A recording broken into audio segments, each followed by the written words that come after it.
Hey guys, welcome back to my channel. So today I'm going to be showing you guys how to finesse your closure to look like a side part frontal.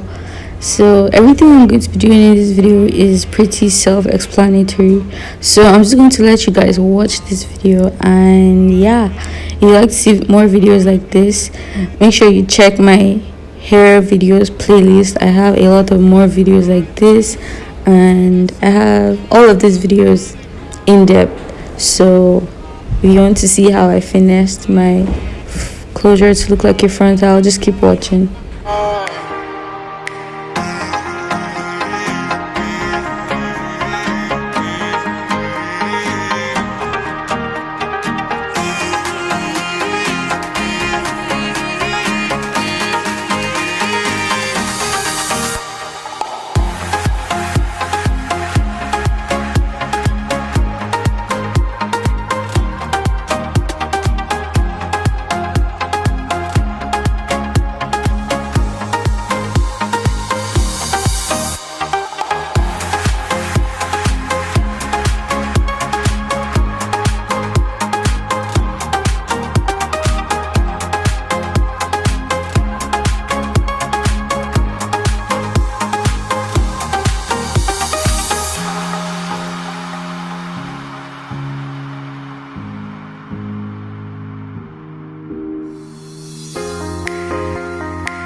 Tonight there's something inside that I